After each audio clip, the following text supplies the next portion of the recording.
കൂട്ടുകാരെ, എല്ലാവർക്കും നല്ലൊരു ദിനം ഞാൻ ആശംസിക്കുന്നു. എനിക്കിന്ന് നിങ്ങളോട് പറയാനുള്ളത് നമ്മുടെ മനസ്സിൻ്റെ കാര്യമാണ്. നമ്മുടെ മനസ്സെന്ന് പറയുന്നത് അതിവിശാലമാണ് അല്ലേ. അതങ്ങ് ഡീപ്പായിട്ട്, അതങ്ങ് വൈഡായിട്ട് കിടക്കും, ആഴത്തിലും പരപ്പിലും കിടക്കുന്ന ഒന്നാണ്. ഈ മനസ്സുകൊണ്ട് നമുക്ക് ഒത്തിരി നേട്ടങ്ങൾ നേടാൻ കഴിയും. നമ്മുടെ ശരീരമൊന്നും തളർന്നു പോയാലും നമ്മുടെ മനസ്സ് പവറായിരുന്നാൽ നമുക്ക് ഈ ലോകത്ത് പലതും നേടാൻ കഴിയും എന്നുള്ളതിൻ്റെ ഉത്തമ ഉദാഹരണമാണ് സ്റ്റീഫൻ ഹോക്കിൻസ്. വളരെ ചെറുപ്പത്തിൽ തന്നെ അദ്ദേഹത്തിന് മരണം പ്രെഡിക്കേറ്റ് ചെയ്തു ഡോക്ടർ, വൈദ്യശാസ്ത്രം.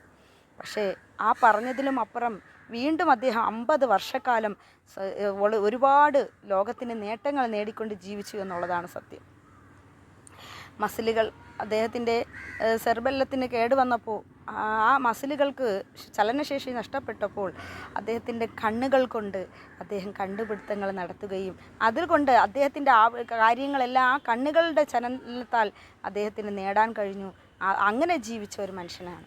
അപ്പോൾ ഇന്ന് നിങ്ങളോട് എനിക്ക് പറയാനുള്ളത് ഈ പൂക്കളുടെ കഥയാണ്. ഈ പൂവിനൊരു കഥയുണ്ട്. എന്തെന്നാൽ ഒരു മനുഷ്യൻ്റെ ജീവിതവുമായി ബന്ധപ്പെടുത്തി തന്നെ പറയാം. ഞാൻ നടക്കാൻ പോകുന്ന സമയത്ത് ഒരു വീട്ടിൽ ഒത്തിരി പൂക്കൾ നിൽക്കുന്നത് കണ്ടു. ഇതുപോലുള്ള അടുക്കുമുല്ലയെന്ന് ഞങ്ങൾ പറയും.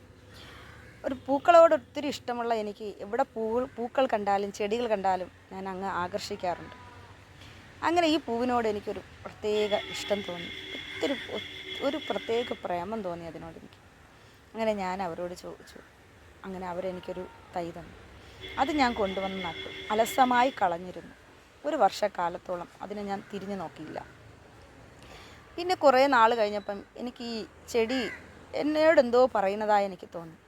ഞാൻ അങ്ങനെ ആ ചെടിയെ കൊണ്ടുവന്ന് പരിപാലിച്ചു. അവർക്ക് ആവശ്യമായ വെള്ളം, വളം എല്ലാം കൊടുത്തു. ഇപ്പോൾ ഒരു 2 മാസം ഞാൻ അതിനെ സ്നേഹിച്ചപ്പോൾ അത് എനിക്ക് തന്ന സന്തോഷം എത്ര വലുതാണെന്നറിയൂ. ഒത്തിരി 3-4 പൂക്കൾ വന്നു കേട്ടോ. അതിൽ നന്നായി എനിക്ക് അങ്ങ് വിടർന്ന് നിർത്തി കാണിച്ചു തരികയാണ്. എൻ്റെ നാസയിൽ ഉണ്ടാകുന്ന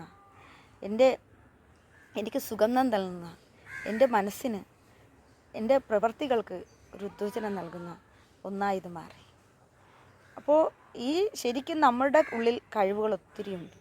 ആ കഴിവുകളെ വളർത്തിയെടുത്ത് നമ്മൾക്ക് നമ്മുടേതായ ഒരു വ്യക്തിത്വം ഉണ്ടാക്കിയാൽ അവിടെ ഉണ്ടാക്കാൻ നമുക്ക് ആരുടെ സഹായവും ഉണ്ടാകില്ല എന്നുള്ളതാണ്. ഏതൊരു വിജയിച്ചവൻ്റെ പിന്നിലും അവൻ്റെ കഠിനമായ അധ്വാനമാണ് നമുക്കെല്ലാവർക്കും അറിയാം. പലപ്പോഴും നമ്മളെല്ലാവരും കഴിവുള്ളവരായി ദൈവം നമ്മളെ സൃഷ്ടിച്ചു. പക്ഷേ എന്ത് പറ്റിയെന്നറിയുമോ? ആ കഴിവുകളെ തിരിച്ചറിയാനുള്ള ശക്തി നമ്മൾക്കില്ലാതായിപ്പോയി. എല്ലാ വിജയിച്ചവരും എല്ലായിടത്തും പരാജയപ്പെട്ടവരാണ്. അവരെ ചിലപ്പോൾ മാനസികമായി സപ്പോർട്ട് ചെയ്യാനോ ശാരീരികമായി സപ്പോർട്ട് ചെയ്യാനോ ആരും ഉണ്ടായിരിക്കില്ല. സത്യമായ ഒരു കാര്യമാണ്. നമ്മൾ മാത്രമേ ഉള്ളൂ. ആ നമ്മൾ വീണെടുത്ത് നിന്ന് സ്വയം എഴുന്നേൽക്കാൻ ശ്രമിച്ചുകൊണ്ട് നടക്കാനും അവിടെ നിന്ന് നമ്മൾ വെച്ച് നന്നായി നടന്ന് നമ്മൾ പിന്നെ ഓടി പ്രവൃത്തികൾ ചെയ്യാൻ തുടങ്ങും.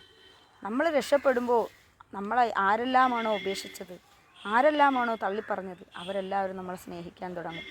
നമ്മൾ എവിടെയാണോ പരാജിതയാകുന്നത് അവിടെ എല്ലാവരുടെ സ്നേഹവും ആത്മാർത്ഥതയും നഷ്ടപ്പെടുകയാണ് ചെയ്യുന്നത്. നമ്മളെ ആരെല്ലാം വേണ്ടെന്ന് വെച്ചാലും നമ്മളെ തേടി വരുന്നൊരു ദിനം നമുക്കുണ്ടാക്കിയെടുക്കണമെങ്കിൽ നമ്മൾ പ്രവർത്തിക്കേണ്ടത് എന്താണെന്നറിയുമോ? നമ്മൾ തീർച്ചയായും നമ്മുടെ കഴിവുകളെ വെള്ളവും വളവും കൊടുത്ത് ഈ ചെടിയെ വളർത്തി ഈ പൂക്കളെ എനിക്ക് തന്നതുപോലെ നമ്മുടെ കഴിവുകളെ വളർത്തിയെടുത്ത് അത് ലോകത്തിനുപകരിക്കുന്ന, നമുക്കുപകരിക്കുന്ന, നാടിനുപകരിക്കുന്ന ഒരു പ്രവൃത്തിയായി മാറിയാൽ ഈ ലോകത്ത് നാം മരിച്ചു പോയാലും ഈ ലോകത്ത് നമ്മൾ ജീവിച്ചിരിക്കുമെന്നുള്ളതിൻ്റെ തെളിവുകളാണ് ഈ പൂക്കൾ പോലും നമുക്ക് നൽകുന്നത്. ഈ മുല്ലപ്പൂവിൻ്റെ മണം നമ്മൾക്ക് ഈ സമയത്തെ ആസ്വദിക്കാൻ കഴിയുമെങ്കിലും മുല്ലപ്പൂവെന്ന് കേൾക്കുമ്പോൾ നമുക്ക് ആ മണം നമ്മുടെ മനസ്സിലേക്ക് ഓടി വരാറുണ്ട്. അതുകൊണ്ട് എനിക്ക് എല്ലാവരോടും പറയാൻ, നമ്മളെ സഹായിക്കാൻ നമുക്ക് ഈ ലോകത്ത് ആരുമില്ല, നമ്മൾ മാത്രമേ ഉള്ളൂ. നമ്മളെ സ്നേഹിക്കാൻ ഈ ലോകത്ത് നമ്മളെപ്പോലെ നമ്മൾക്ക് മാത്രമേ കഴിയൂ. പക്ഷേ നമുക്ക് മറ്റുള്ളവരെ സ്നേഹിക്കാൻ കഴിയും, മറ്റുള്ളവരെ സഹായിക്കാൻ കഴിയും. അതിനും നമുക്ക് നമ്മളെപ്പോലുള്ളവർ മാത്രമേ ഉള്ളൂ. അതിനാൽ എല്ലാവർക്കും അതിന് കഴിയട്ടെ. എല്ലാവർക്കും ജീവിതത്തിൽ വിജയം, സന്തോഷം, സമാധാനം, ജീവിച്ചിരിക്കുന്ന കാലം വരെ സന്തോഷത്തോടും സമാധാനത്തോടും ജീവിച്ച് മരിക്കാൻ കഴിയുന്നതാണ് ഈ ലോകത്ത് നമുക്ക് കിട്ടുന്ന ഏറ്റവും വലിയ സൗഭാഗ്യം. എല്ലാവർക്കും നല്ല ദിനങ്ങൾ ആശംസിക്കുന്നു. എല്ലാവരും സബ്സ്ക്രൈബ് ചെയ്യണേ. എല്ലാവരിലേക്കും ഈ സന്ദേശം എത്തിക്കണേ.